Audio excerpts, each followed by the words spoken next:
Welcome to the 40th episode of NPSee, the series that aims to bring the unimportant NPCs from games to light. Let us dive right into the vast province of Cyrodiil in the Elder Scrolls IV Oblivion.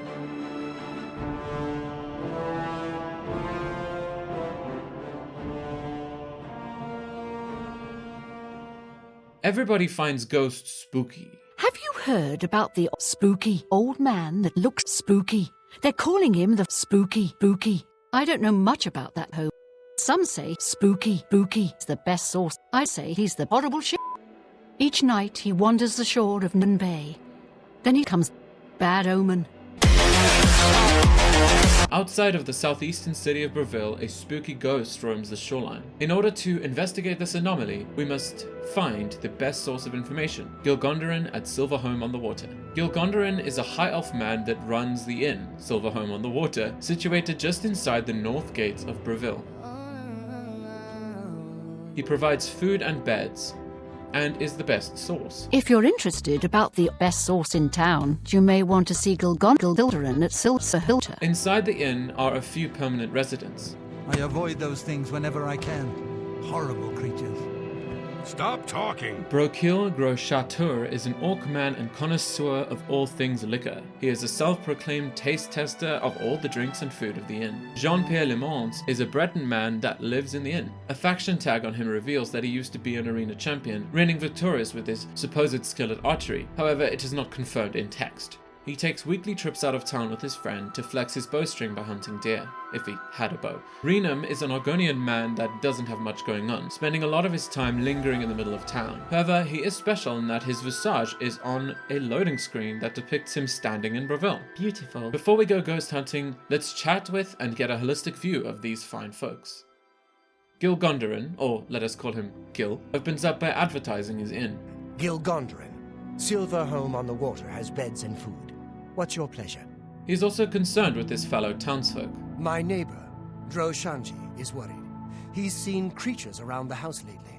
Why don't you talk to Droshanji? See if you can help. Speaking with Droshanji, I couldn't find anything he needed help with. Droshanji Great Ground, Grand Guard Green.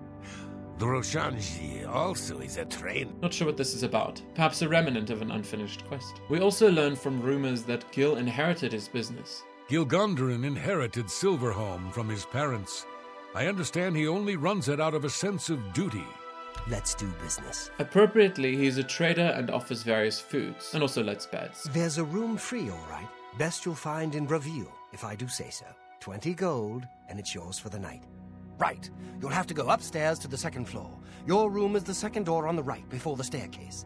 Thank you for your patronage. The room itself is really bad. Better than a bedroll, I guess. Best in Bravil comes with the keyword Bravil. I hope you enjoy your stay. Bravil is blasé about the dubious legitimacy of his position. Bravil Chateau, Lord High Warden of the Taps. Gilgondarin's most prized customer.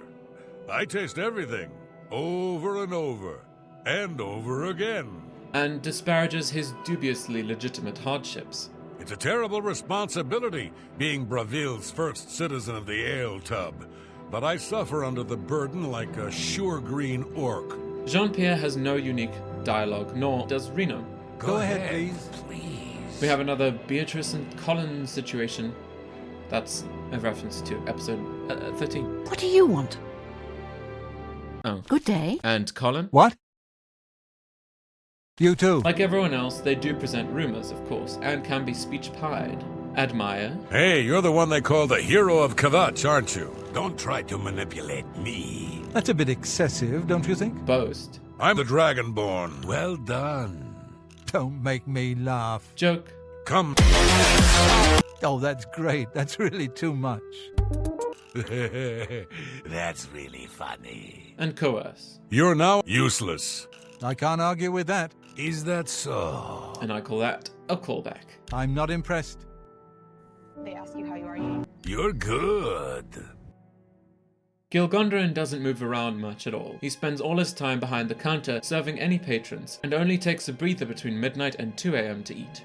Bravil is a rather stationary individual as well. He wakes at 6 a.m., departing his bedroom on the second floor, What is it? Stop talking! From there, he heads down into the tap rooms where he remains for the day, eating from 6 to 8 p.m. At midnight, he returns to bed. Hurry up before I change my mind.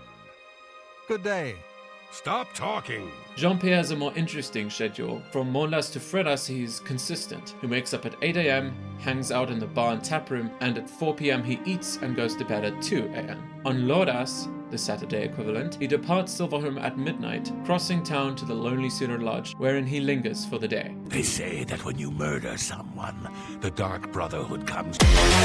When Sundas dawns, he returns to Silverhome and to bed at 2, but this day he wakes up earlier at 6 a.m. and departs the inn and the city. He heads north, taking up a position on the road between the stables and the ruins of a fort that Oblivion Gate might spawn in later. Dainlin, a local hunter and owner of the archery store, the Archer's Paradox, joins him for the first 2 hours.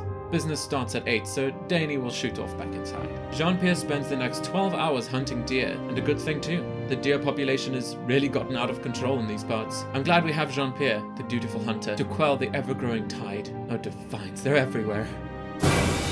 The morning sun shines bright rays down, where bodies of deer lay there and here. Upon the fields before Bravil, they run in fear from the hunter, Jean-Pierre. Once the day is done, he returns to Silverhome at 6 p.m. with his game. Renum sleeps between midnight and 6 a.m., after which he immediately leaves for the center of town. He lingers there, chatting with passers-by for the whole day. Only at 6 p.m. does he break off across the bridge to eat on the benches outside the Lonely Suitor Lodge, should he actually have food. At 8 p.m. he returns to his lollygagging spot, and at midnight he heads back inside and to bed.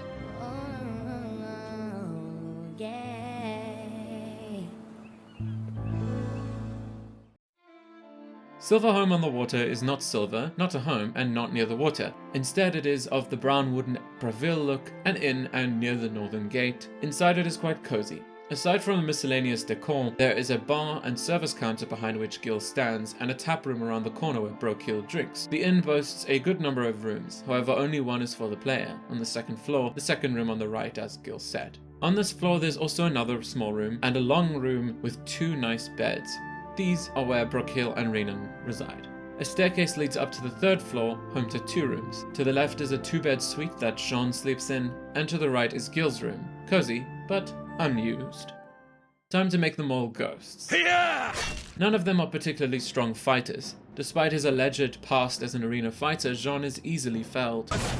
Surprisingly, Renan proved to be the strongest of the bunch, using concealed spells in his constitute health pool. Only once the quest is done, Gil can be killed. He wears a brown shirt, tan linens, and doeskins. Brokil adorns himself in a russet felt ensemble, John wears blue and green and thick cowhide shoes, and Renan dresses roughly in a patched vest and coarse linen trousers. Although Jean doesn't have a bow, be very useful as a hunter, but anyway, he still carries arrows. Don't really see them helping him. He tends to just punch the deers to death. Now, with these 4 fine folks fully fleshed out, let us kick off the quest that concerns the creepy ghost. Alliteration. It all begins when Crow overhears a rumor. I've sighted the Forlorn Watchman. Has it? The every time I see that ghost, it gives me the creeps. I don't know much about that ghost, but some say he died in a horrible shipwreck. I would stay away from him if I were you. Bad omen. Each night, he wanders the shore of Nibbin Bay. Then he stops and looks mournfully out to sea. If you're interested, you may want to see Gilgondorin at Silverhome on the Water. When it comes to local legends, he's the best source in town. Most intriguing. Signs point to Gilgondorin. Let us gather what information he keeps. The Watchman looks like he may have been a sailor. No one knows where he came from, or why he looks so sad. I don't like talking about the dead like they're some kind of tourist attraction, but that spirit has been making his ghostly journey for years now. We've learned to just accept that he's there. Every night, sure as clockwork, he appears at Bunwatch Camp at 8 on the shore of Nibbin Bay. He's never harmed anyone, but most people give him a wide berth. You seem curious enough, so I'll be glad to pinpoint where he appears on your map. Ah, he marked a settlement on my map. Let us proceed to Bonwatch at night. When we swim up to the shore, we observe the ghost in the shape of a man.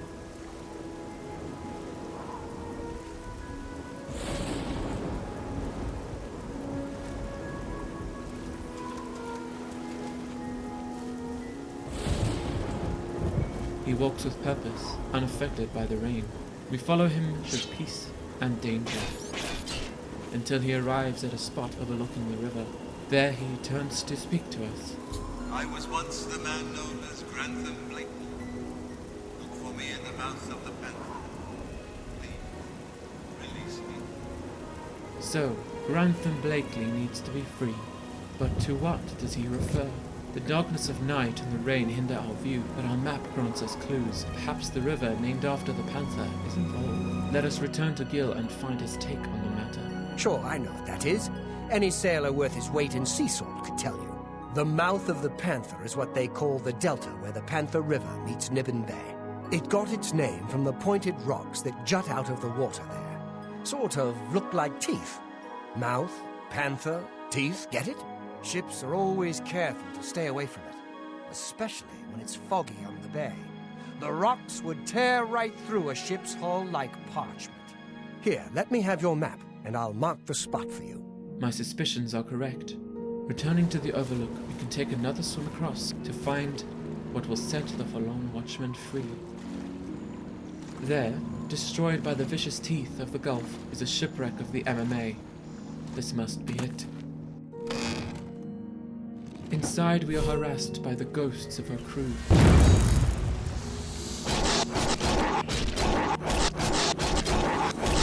And we come upon a journal documenting the happenings here. After taking aboard a few more crates in Leowin, Captain Lawton pointed the May north towards the Imperial City. We pleaded with him to wait until the next morn, but he insisted on continuing despite the look of the sky. Let it be known that this decision was his. Tuesday, 14, last seed, 3E421. Wasn't long before the May hit the storm. It was just as we suspected, far too dangerous to sail through. With the last bit of daylight disappearing, Navigator Quillen spotted an inlet off the starboard bow. The captain ordered the wheelman to steer towards the inlet in the hopes of getting the May out of the Nibbin Bay. It was at that moment Gable gave me the signal and we struck. He'd always had an eye for the captain's position, and with the chaos going on, this was a better time than any. Only that idiot, Blakely, was still loyal to the captain, but the rest of us wanted the May. The fight lasted maybe a minute or two. Blakely and Lawton knew fighting was futile. We tossed them down below, and now Captain Gable has set the May on course to the inlet. Hopefully we can get her secured for a while, and then...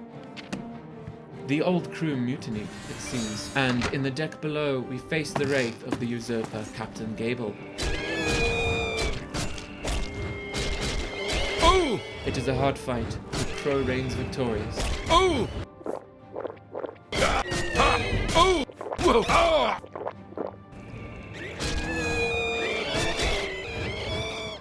Defeated, he drops a key that unlocks the prison. Therein, Grantham's skeleton resides, shackled to a post. It is only fitting that we set him free by unlocking his shackles.